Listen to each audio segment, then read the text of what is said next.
복종을 견디지 말라. 스피노자의 정치론.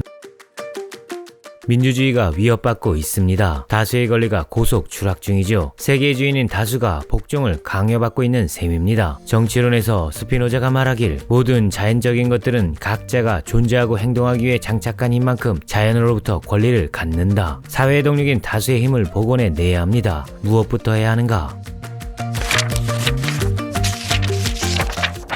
민중의 힘을 복원하기 위해 우선 궁극의 자유를 위하는 인간에 대해 감각해야 좋습니다. 자유를 향한 최종 신급의 고운 예시는 철학자지요. 이유는 간단합니다. 철학자는 명성이나 부와 같은 즉발적이고 속된 쾌락과는 절저히 거리를 두며 생활 속에서 높고 순결한 가치를 향해 제 존재를 던지는 존재들이니까요. 따라서 철학자의 생을 체험하는 것이 우리가 우리 삶의 권리를 깨닫고 극적으로 되찾는 계기가 될 수 있습니다. 들레즈는 철학자의 대표 표상을 스피노자라 예시하면서 이런 문장을 썼죠. 은자, 유령, 여행자, 하석세과 같은 것이다. 스피노자가 말한 것은 단 하나였습니다. 자신의 유별난 목적들에 대한 관용이죠. 진짜 철학자는 방해만 받지 않으면 충만합니다. 세계에 요구하는 바가 적죠. 이 죽체적 충만에 공명할 수 있어야 그들을 통해 우리의 생활에도 자유를 향한 열망이 녹아들 수 있습니다. 그런데 철학자에 대한 정보 접속이 충분한 고도 문명의 세계인 오늘날 우리는 왜 철학자를 만나지 못하는가? 스피노자의 관점을 빌리자면 복종을 인내하고 있기 때문입니다. 들레즈는 스피노자의 철학에 이렇게 표현했죠. 모든 사회에서 문제가 되는 것은 다른 무엇이 아니라 복종이다. 숨 쉬는 한 모든 존재는 죄다 자유의 존재고 자유의 존재이기에 신과 같은 위상입니다. 스피노자는 이를 증명하려 애썼죠. 요컨대 우리 각자 낱낱의 존재는 죄다 온전한 진리의 표현입니다. 소수의 특별한 존재만이 진리의 수혜자가 아니라 다수의 모든 인간이 진리의 대상자죠. 이를 표현하는 스피노자의 개념이 물티튜도입니다. 물티튜도를 돋보기에 앞서 스피노자의 대표 개념인 실체, 속성, 양태에 대해 먼저 살짝 알아보죠. 실체는 존재가고 본질인 완전함입니다. 스스로 빛나는 신과 같은 경지죠. 이 실체는 두 가지로 분화돼 실현됩니다. 첫째가 속성이죠. 속성은 실체의 성질입니다. 이 성질은 두 차원으로 구분되죠. 정신적인 사유와 물질적인 연장입니다. 때문에 속성을 파악하는 것은 사유의 논리와 물질의 질서를 인식한다는 뜻이죠. 다소 추상적인 특성이 있기에 지식을 다루는 소수자들이 속성과 인접할 수 있습니다. 반면 실제의 두 번째 단계인 양태는 존재가 본질을 표현하는 실질적이고 구체적인 내용입니다. 완전함의 상징인 신이 변형된 세부죠. 모든 존재는 양태이고 따라서 모든 존재는 신의 표현입니다. 이 세 층을 통해 세계는 구조화되어 있습니다. 스피노자의 주제인 에티카가 기하학적인 이유죠. 훗날 영국의 철학자 무어는 비트겐슈타인에게 이와 같은 글쓰기 형식을 소개했고 비트겐슈타인은 논리철학 논거에 이 형식을 반영했습니다. 철학도 빌렸죠. 어떤 철학인가? 실증주의나 경험주의와는 반대로 온전한 실체는 언어로 완벽히 표현될 수 없다는 철학입니다. 왜인가? 온전한 실체는 모든 것이 돼 단 하나이기 때문입니다. 실체가 두 개이면 다른 것과의 관계를 통해 이해되므로 스스로 완전함이라는 실체의 정의와 모순되죠. 그런데 언어는 관계를 통해 의미를 생산합니다. 따라서 비트겐슈타인의 주장처럼 말할 수 없는 것에 침묵해야 하는 것이죠. 다만 실체는 말해질 순 없어도 체험할 순 있습니다. 양태가 실체의 표현이기 때문이죠. 양태는 실체의 질서인 속성이 아니라 실체의 구체적 표현입니다. 따라서 속성까지는 최선을 다해 말해야 하지만 표현에서는 입을 다물어야 하죠. 신이 곧 만물의 표현이기에 만물의 실질 구성체인 양태는 언어의 개념으로 말해지는 대상이 아니라 실체의 본질로 체험되는 실질입니다. 느끼고 감각하고 체험해야 하죠. 모든 인간은 양태이기에 필연적으로 신의 표현입니다. 계급과 우열은 거짓이고 허위죠. 세계의 필연적 구성에서 복종을 강요할 그 어떤 명분도 없습니다. 완벽한 실체의 표현체인 양태는 다수의 형식으로 존재하기에 대중인 우리는 죄다 신의 표현이죠. 이것이 물티튜도입니다. 소수만이 깨달을 수 있는 실체의 속성은 만물이 존재하는 간접성이지만 실체의 양태인 다수성은 구체적 표현인 터라 다수는 소수보다 존재 가치의 우위를 점거하죠. 소수의 지배자들에게 복종할 이유가 결코 없습니다. 따라서 민주주의는 온전하고도 완전한 체제입니다. 물론 스피노자도 눈치채고 있었습니다. 다수가 우중이 되고 우중이 미신과 광신으로 변질돼 지배체제에 복종할 수 있다는 점을 말이죠. 분별력을 장착한 다수는 많지 않다는 현실적 진단에 그는 무력하지 않았습니다. 심지어 우중이 된 다수의 폭력성을 기억하기 위해 테러로 칼에 찌른 제 외투를 간직하고 다녔죠. 그러나 네그리가 전복적 스피노자에 쓴 이 말을 스피노자는 삶 속에서 철저히 지켜냈습니다. 세계는 그리고 존재는 파괴될 수 있다. 그렇다면 반대로 그것을 온전하게 건설할 수도 있는 법이다. 우리 평범한 범인을 뜻하는 물티튜도를 스피노자는 누궁이 신뢰했습니다. 이는 진짜 철학자면 누구나 꾸는 꿈이죠. 우중으로부터 상처받아도 다수의 힘을 끝까지 믿습니다. 왜냐? 철학이 말하는 바는 세계가 온전해지는 것이기 때문이죠. 세계를 이루는 구체적 산물인 다수가 건강하고 강건하게 복종에 저항할 수 있을 때 자유의 실질은 현현될 수 있고 진짜 철학자는 그 실현을 기대합니다. 이것이 철학자와 민주주의가 통습하는 지점이죠. 진짜 철학자는 민주주의 투사입니다. 이 실천성의 깊이를 이해하기 위해 스피노자의 당대 상황을 예시해봅니다. 스피노자의 시대에 네덜란드엔 미힐드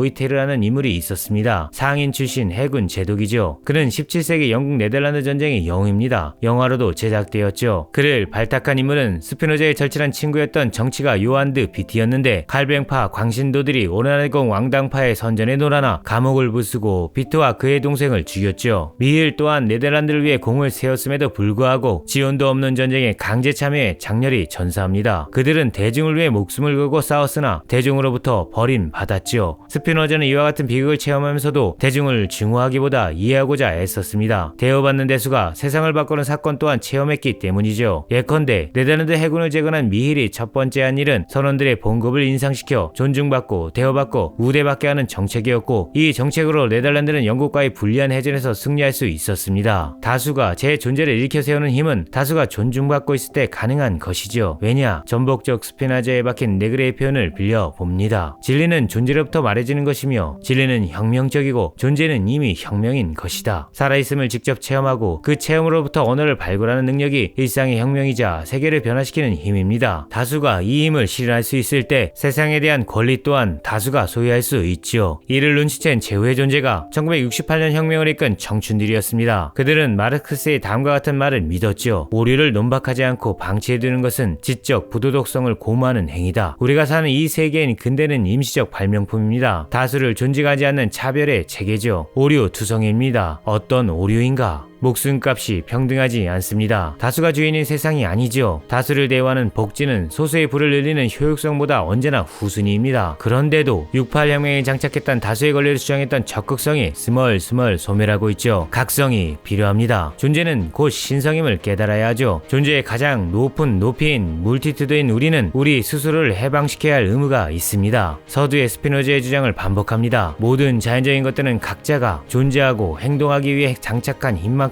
자연으로부터 권리를 갖는다. 존재가 진리입니다. 복종을 견뎌야 할 이유가 없지요. 진리는 존재로부터 마련지는 것이며 진리는 혁명적이고 존재는 이미 혁명입니다. 진리의 온전함을 누릴 자유는 우리 모두의 권리죠. 진리에 감염될 일상이 되었으면 좋겠습니다. 결단코 존재는 필연적으로 반드시 진리니까요. 안녕.